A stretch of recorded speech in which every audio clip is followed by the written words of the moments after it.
Welcome back, YouTube.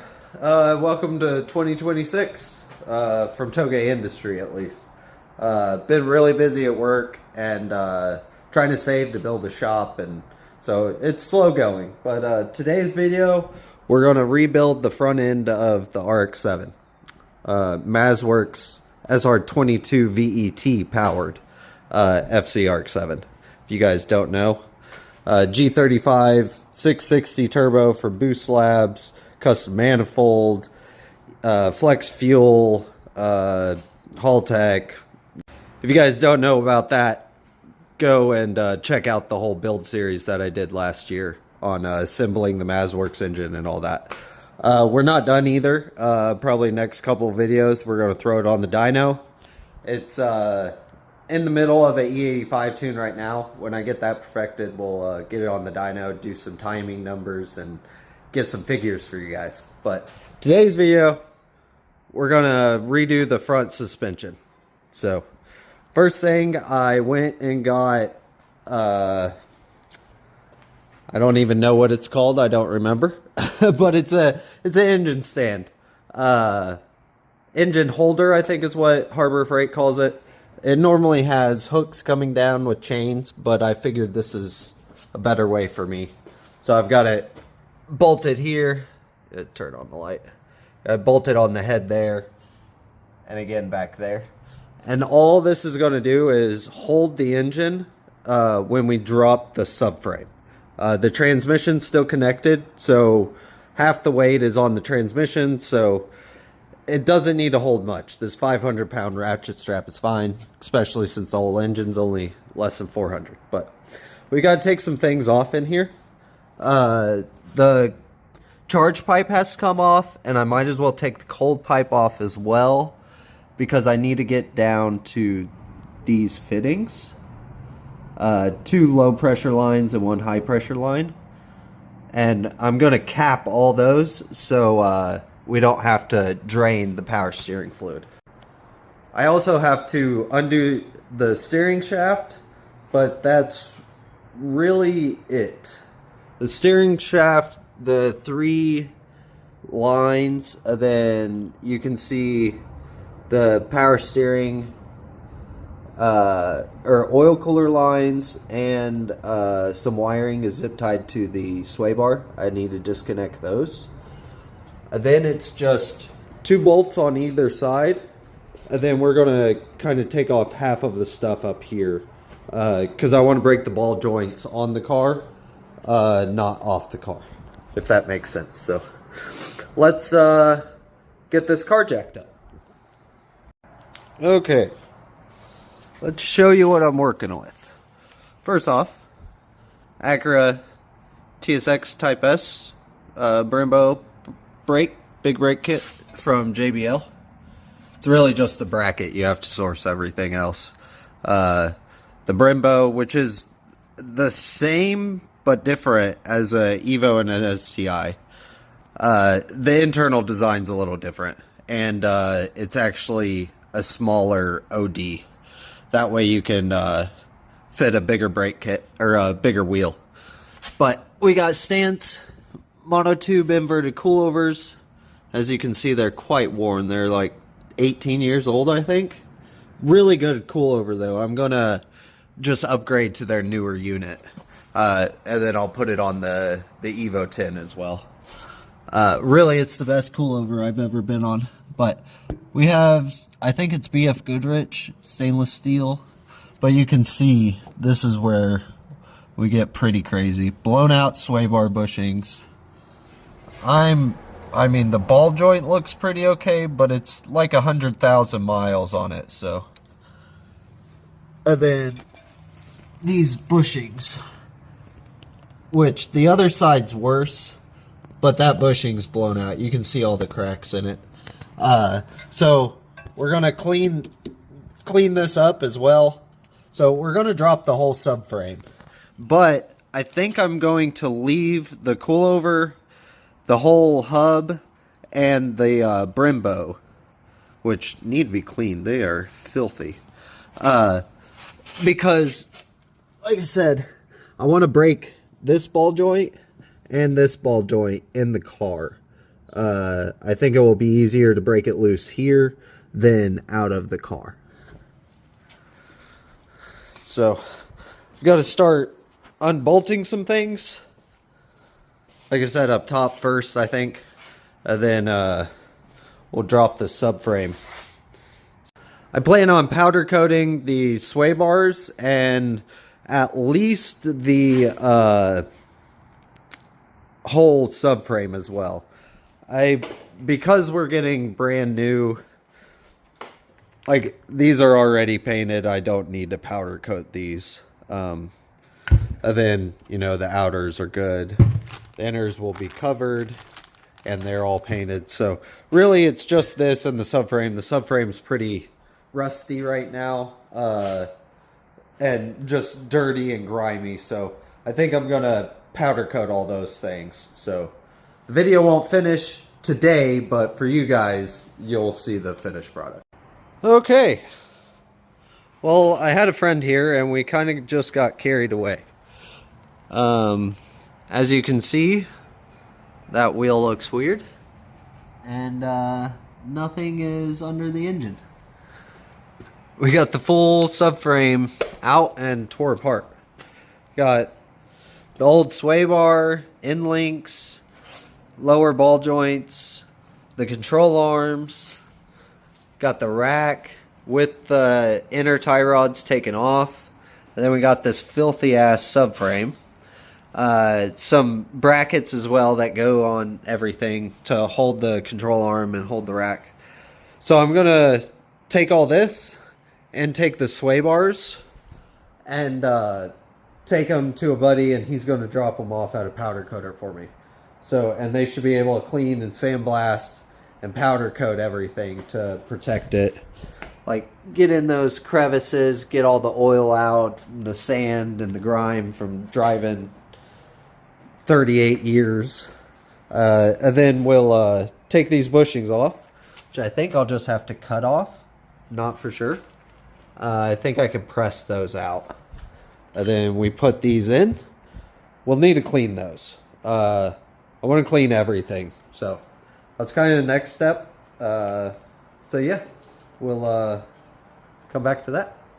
It's been about 2 weeks since the last clip, and I gave it to my gave the subframe and everything to my buddy to take it to his powder coater, and this is the result.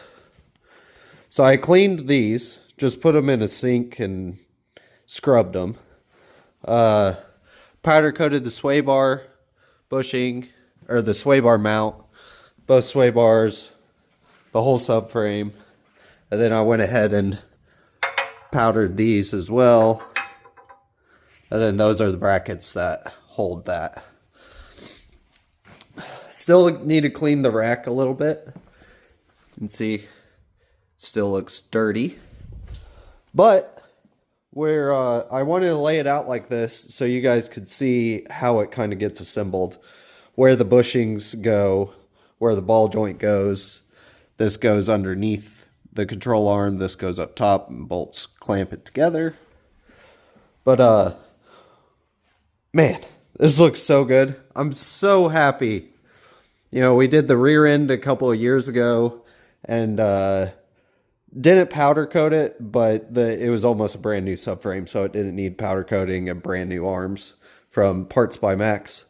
But do the engine, make that look good, get this good.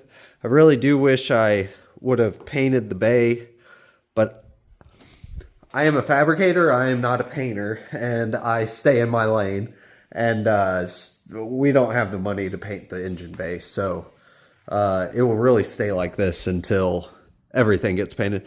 I do have a friend that paints, and he can paint match pretty good, so I'm thinking about at least taking the mirrors off and having them sprayed. That way, because that's really the only thing, that and the front bumper that's faded on the car. But yeah, so I wanted to show you this bear.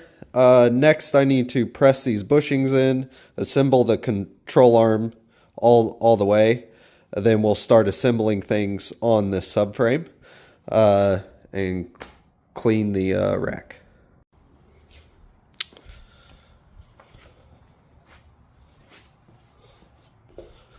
So I'll give it to you as I trip over brake clean. It definitely would look better if I would have replaced the rack. I looked to see if I could replace the rack, and some obscure like buypartsnow.com place says they have one, but that's it. All local auto parts store is like, they say they have it, but you have to special request it, which means they don't have it. But anyway, we got the lower control arms on. The bushings are in there. And here, let's just flip this over. There's not any power steering left in the rack, but you can see the new bushings are installed. I tried to clean the bolts, but you know, they're 38 years old. They're dirty, but got the new ball joints on, got these Loctited, everything's torqued with a torque wrench, which you can see right there. And now I'm about to do the inner and outer tie rods. So these are the inner tie rods, these are the boots, and then these are the outers. And that's exactly how I have to put it together. The inner goes on, then the boot, and then that. I kept my old tie rods, and I need to measure from here to here so I can get them pretty close so I can drive it to the alignment. And I also need to center the rack. And I measured it right now, and I think this was 2 3/16 and this was 2 5/16. So we need to make both of these sides 2 1/4, and the rack will be centered. Inner tie rods on, boot, and outer tie rod. I did end up having to use the old ones because the Megan Racing ones were too short. You can see right here. They're meant to run with a longer inner tie rod or an extension in between for like drift cars, I guess. I don't know. There was a lot of bad reviews online when I was searching after they didn't fit, because they only threaded on like 1/4 of an inch. But whatever. For right now, I'll just reuse my original ones. They're still good. The boot's cracked, but the ball joint itself is still pretty good. I'm working on some other solutions, but I'm ready to drive the car. So for the purpose of this video, it's done. So literally everything is on. I even put the new end links on for the sway bar. I've got the subframe spacers. These have dowels, so they get pressed on pretty much. And then the front ones I just slide on. So next step is to get this big old subframe back under the car and slowly lift it up. I'm going to do that in the morning. So maybe I bring a GoPro, or I use my tripod and try to capture the struggle I'm going to face in the morning. Okay, so I'm using the jack, and I've got the front bolt in to where the back can still hang, so that I can try to connect the steering shaft to the rack. Then I only did it over there, so you can see this side's still off by a lot. So now I need to come over here and put the spacer in. I put it on the bolt first, which made it easy, so I didn't have to worry about lining up the rack with a spacer on it like I have to back here. So we'll do that, and then hopefully it's that easy. I just took my time and slowly worked it in, jacked it up in the middle, and then had to come over here and jack it up. The spacers definitely made it a little interesting, but she's in there. Not all the way tight, but I've started to do the ball joint, but I'm going to put some anti-seize in that joint before I use the jack to press that in. And then the one problem I have is my steering is not going all the way in like it should. So I'm wondering if I got the rack at a little bit of an angle. So I'm going to loosen all 6 bolts that hold the rack and try to wiggle it back and forth. Maybe change the angles a little bit here from moving the rack, and maybe that will get it on there. It's that, or I'm going to have to loosen everything and try to find some play, which I really didn't want to do. But it was on there when it came off, so hopefully I can get it back on there. But subframe's torqued. I got the steering shaft connected. I did try to force it and ruin the OEM bolt. So I actually have a Nissan throttle body bolt with an Allen head. It worked out quite nice.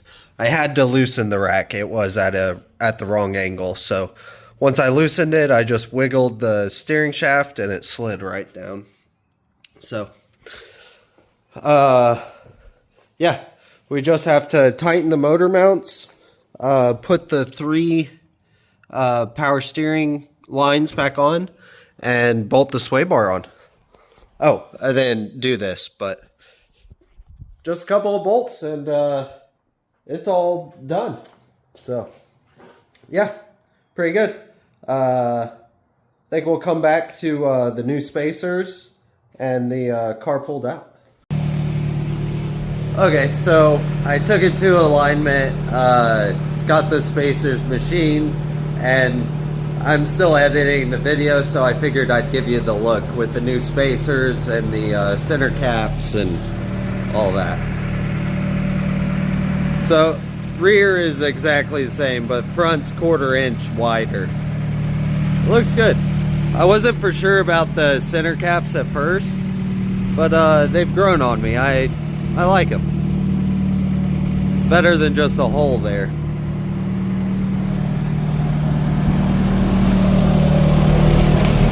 Now we got our brand new subframe, all shiny.